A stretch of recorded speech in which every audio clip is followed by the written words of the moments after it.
हाँ जी, good morning बेटा। सो अपना नेक्स्ट टॉपिक है insurance and risk premium. So this analysis shows कि क्यों ज़्यादातर लोग ने ਜਿਹੜੇ ਉਹ ਇੰਸ਼ੋਰੈਂਸ ਹੈ ਜਿਹੜੀ ਉਸਨੂੰ ਬਾਏ ਕਰਨਾ ਚਾਹੁੰਦੇ ਨੇ when they are faced with a risky and uncertain situation. So as mentioned above most people are risk averter, ਇਸ ਕਰਕੇ ਉਹ ਇੰਸ਼ੋਰੈਂਸ ਬਾਏ ਕਰਦੇ ਨੇ to avoid any type of risk. So important question arise ਹੁੰਦਾ ਹੈ ਕਿ ਅਗਰ ਉਹ ਇੰਸ਼ੋਰੈਂਸ ਲੈਂਦੇ ਨੇ ਤਾਂ ਉੱਥੇ ਉਹ ਕਿੰਨਾ ਪ੍ਰੀਮੀਅਮ ਹੈ ਜਿਹੜਾ ਉਹ ਪੇ ਆਊਟ ਕਰਨਗੇ। ਇੱਕ risk averse individual will pay to the insurance company to avoid any risk and uncertainty facing him. Suppose individual ਇੱਕ ਹਾਊਸ ਬਾਏ ਕਰਦਾ ਹੈ ਜਿਹਦੇ ਤੋਂ ਉਹਨੂੰ 30,000 ਦੀ ਇਨਕਮ ਪਰ ਮੰਥ ਹੋਣੀ ਹੈ। ਹੁਣ ਅਗਰ ਹਾਊਸ ਨੂੰ ਅੱਗ ਲੱਗ ਜਾਂਦੀ ਹੈ ਤਾਂ ਜਿਹੜਾ ਡੈਮੇਜ ਹੋਊਗਾ ਉਹਦੇ ਨਾਲ ਉਹਦੀ ਇਨਕਮ ਹੈ ਉਹ 10,000 ਪਰ ਮੰਥ 'ਤੇ ਆ ਕੇ ਖੜੀ ਹੋ ਜੂਗੀ। ਇਟ ਮੀਨਸ ਉਹਨੂੰ ਲਾਸ ਹੋਊਗਾ। ਸੋ ਸਿੰਪਲੀਫਾਈ ਐਨਾਲਿਸਿਸ ਕਰਨ ਲਈ ਅਸੀਂ ਕੀ ਕਹਾਂਗੇ ਕਿ 50-50% ਚਾਂਸਿਸ ਨੇ ਕਿ ਉਹਨੂੰ ਇਨਕਮ ਹੁੰਦੀ ਹੈ ਅਤੇ ਅੱਗ ਲੱਗਦੀ ਹੈ। ਠੀਕ ਹੈ, ਉੱਦਾਂ ਹੀ ਆ ਗਈ ਆਪਣੇ ਕੋਲ 20,000। ਠੀਕ ਹੈ, ਫਿਰ utility function OU it shows diminishing marginal utility of money income of a risk averse. Risk averter ਹੁੰਦਾ ਹੈ, ਉਹਦੀ ਜਿਹੜੀ ਹੈ ਉਹ ਇਸ ਤਰ੍ਹਾਂ ਦੀ ਜਿਹੜੀ ਬਣਦੀ ਹੈ, ਕਰਵ ਬਣਦੀ ਹੈ। ਜਿਹੜਾ ਰਿਸਕ ਜਿਵੇਂ ਮੈਂ ਤੁਹਾਨੂੰ ਪਿੱਛੇ ਕਰਵਾਇਆ ਸੀ ਬੇਟਾ, ਰਿਸਕ ਲਵਰ ਕਰਾਇਆ ਸੀਗਾ। ਠੀਕ ਹੈ, ਉਹਦੀ ਯੂਟਿਲਿਟੀ ਦੀ ਕਰਵ ਇਸ ਤਰ੍ਹਾਂ ਦੀ ਬਣਦੀ ਹੈ। ਠੀਕ, ਸੋ ਵਿਦ ਜਸਟ ਮਿਨਟ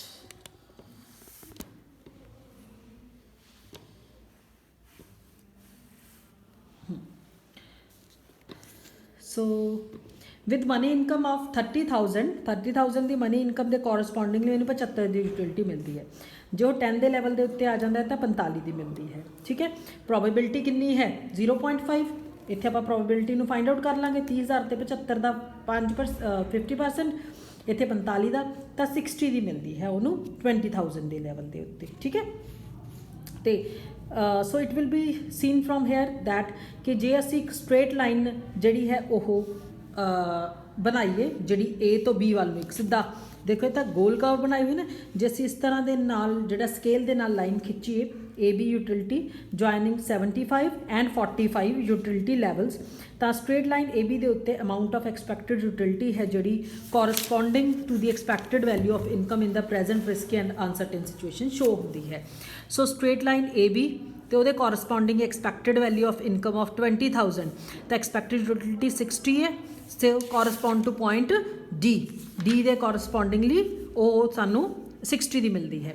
ਪਰ ਜੇ ਅਸੀਂ ਇੰਡੀਵਿਜੂਅਲ ਦਾ ਯੂਟਿਲਿਟੀ ਫੰਕਸ਼ਨ ਦੇਖੀਏ ਤਾਂ 60,000 ਜਿਹੜਾ 60 ਦੀ ਯੂਟਿਲਿਟੀ ਹੈ ਉਹ 16,000 ਦੇ ਇਨਕਮ ਲੈਵਲ ਦੇ ਉੱਤੇ ਮਿਲ ਰਹੀ ਹੈ। ਦੇਖੋ ਬੇਟਾ, ਹੁਣ ਜਦੋਂ ਅਸੀਂ ਆਹ ਵਾਲੀ ਕਰਵ ਹੈ ਇਸ ਕਰਵ ਦੇ ਉੱਤੇ ਅਸੀਂ 60 ਦੇ ਕੋਰਸਪੋਂਡ ਇੱਧਰੋਂ ਲਾਈਨ ਲਿਆਂਦੀ, ਜਦੋਂ ਇਸ ਲਾਈਨ ਨੂੰ ਇੱਥੇ ਲੈ ਕੇ ਆਂਦਾ ਤਾਂ 60 ਦਾ ਲੈਵਲ ਆਇਆ।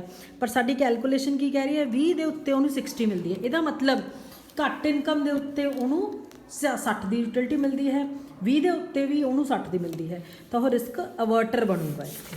ਠੀਕ ਹੈ, so 10 individual with uncertain income of 20,000 will be willing to forego 4,000 to get a certain or guaranteed income of 16,000. So 20,000 the income ਹੈ ਜਿਹੜੀ ਐਕਸਪੈਕਟਡ ਉਹ ਕਿਹਦੇ ਇਕੁਅਲ ਹੈ certain income of 16,000। ਜੇ ਮੈਂ ਉਹਦੇ ਵਿੱਚੋਂ 4,000 ਰੁਪਇਆ ਕੀ ਦੇ ਦੂੰਗਾ ਪ੍ਰੀਮੀਅਮ ਦੇ ਦੂੰਗਾ। ਠੀਕ ਹੈ, ਸੋ DC ਜਿਹੜਾ DC ਕੱਢਿਆ ਅਸੀਂ 4,000 ਦਾ ਰੈਫਰੈਂਸ ਇਹ ਰਿਸਕ ਪ੍ਰੀਮੀਅਮ ਹੋਊਗਾ। ਸੋ ਰਿਸਕ ਪ੍ਰੀਮੀਅਮ ਉਹ ਮੈਕਸੀਮਮ ਅਮਾਊਂਟ ਆਫ ਮਨੀ ਜਿਹੜੀ ਇੱਕ ਰਿਸਕ ਅਵਰਸ ਇੰਡੀਵਿਜੂਅਲ ਨੂੰ ਪੇ ਕਰਨੀ ਪਊਗੀ to avoid any type of risk ਨੂੰ ਪੇ ਕਰਕੇ ਇੰਡੀਵਿਜੂਅਲ ਆਪਣੇ ਆਪ ਨੂੰ ਇੰਸ਼ੋਰ ਕਰਵਾ ਲੂਗਾ ਲਾਰਜ ਲਾਸ ਤੋਂ ਜਿਹੜਾ ਕਿ ਫਾਇਰ ਦੇ ਨਾਲ ਹੋਣ ਦੇ ਚਾਂਸਸ ਨੇ। ਠੀਕ ਹੈ, so next we will do management of risk ਨੂੰ ਆਪਾਂ ਕਿੱਦਾਂ ਰਿਡਿਊਸ ਕਰ ਸਕਦੇ ਹਾਂ। ਪਹਿਲਾ ਹੈ ਬੇਟਾ ਡਾਈਵਰਸੀਫਾਈ ਕਰਨਾ। ਡਾਈਵਰਸੀਫਾਈ ਦਾ ਮਤਲਬ ਹੁੰਦਾ ਹੈ ਸਾਰਾ ਪੈਸਾ ਇੱਕੋ ਜਗ੍ਹਾ ਦੇ ਉੱਤੇ ਨਾ ਲਗਾਉਣਾ, ਵੱਖਰੀਆਂ ਵੱਖਰੀਆਂ ਜਗ੍ਹਾ ਦੇ ਉੱਤੇ ਲਗਾਉਣਾ। ਆ ਇੱਕ ਕੋਟ ਦਿੱਤੀ ਹੋਈ, do not put all your eggs in one basket. ਸਾਰਾ ਪੈਸਾ ਇੱਕੋ ਜਗ੍ਹਾ ਦੇ ਉੱਤੇ ਨਾ ਲਗਾਓ, ਨਹੀਂ ਤਾਂ ਕੀ ਹੋ ਜਾਊਗਾ ਉਹ ਪੈਸਾ ਅਗਰ ਬਾਸਕਿਟ ਗਿਰ ਗਈ ਸਾਰੇ ਐਗਸ ਟੁੱਟ ਜਾਣਗੇ। ਸੋ ਸਾਨੂੰ ਆਪਣੀ ਜਿਹੜੀ ਇਨਵੈਸਟਮੈਂਟ ਪੋਰਟਫੋਲੀਓ ਹੈ ਆਪਣਾ ਪੈਸਾ ਹੈ ਉਹਨੂੰ ਵੱਖਰੀ ਵੱਖਰੀ ਜਗ੍ਹਾ ਦੇ ਉੱਤੇ ਲਗਾਉਣਾ ਚਾਹੀਦਾ ਹੈ ਤਾਂ ਕਿ ਇੱਕ ਜਗ੍ਹਾ ਤੋਂ ਲਾਸ ਹੋਇਆ ਹੈ ਦੂਜੀ ਜਗ੍ਹਾ ਤੋਂ ਪੂਰਾ ਹੋ ਸਕੇ। ਠੀਕ ਹੈ, ਡਾਈਵਰਸੀਫਾਈ। ਸੈਕਿੰਡ ਹੋ ਗਿਆ ਇੰਸ਼ੋਰੈਂਸ ਜੋ ਮੈਂ ਉੱਪਰ ਕਰਾ ਚੁੱਕੀ ਹਾਂ, ਤੁਸੀਂ ਖੁਦ ਪੜ੍ਹ ਲੈਣਾ ਹੈ। ਅਤੇ ਥਰਡ ਹੋਊਗਾ ਤੁਹਾਡਾ ਜਿਹੜਾ ਹੈ ਗੈਦਰਿੰਗ ਮੋਰ ਇਨਫੋਰਮੇਸ਼ਨ। ਜਦੋਂ ਵੀ ਕੋਈ ਵੀ ਆਪਾਂ ਜਿਹੜੀ ਇਨਵੈਸਟਮੈਂਟ ਕਰਨੀ ਹੈ ਤਾਂ ਪਹਿਲਾਂ ਆਪਾਂ ਨੂੰ ਉਹਦੇ ਵਾਸਤੇ ਇਨਫੋਰਮੇਸ਼ਨ ਗੈਦਰ ਕਰਨੀ ਹੈ ਕਿ ਸਾਨੂੰ ਕਿੱਥੇ ਲਾਸ ਤੇ ਕਿੱਥੇ ਪ੍ਰੋਫਿਟ ਹੋ ਸਕਦਾ ਹੈ। ਠੀਕ ਹੈ ਬੇਟਾ।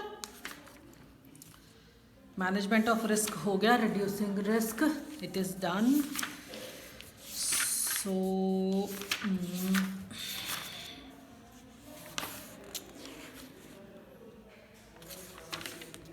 this is all about that we will do right now. So rest I'll see what is included in your topic. So till then goodbye beta। इस topic ਨੂੰ ਇੱਥੇ ਤੱਕ ਜਿਹੜਾ ਹੈ ਮੈਨੇਜਮੈਂਟ ਆਫ ਰਿਸਕ ਔਰ ਰਿਡਿਊਸਿੰਗ ਰਿਸਕ ਨੂੰ ਇੱਥੇ ਤੱਕ ਤੁਸੀਂ ਪੜ੍ਹਨਾ ਹੈ। ਠੀਕ ਹੈ। ਰਿਸਕ ਸੀਕਰ ਐਂਡ ਗੈਂਬਲਿੰਗ ਮੈਂ ਦੇਖਦੀ ਹਾਂ if it is included in this topic ਔਰ ਨੋਟ। ਠੀਕ ਹੈ। ਟਿਲ ਦੈਨ ਗੁੱਡ ਬਾਏ ਬੇਟਾ, ਹੈਵ ਅ ਨਾਈਸ ਡੇ।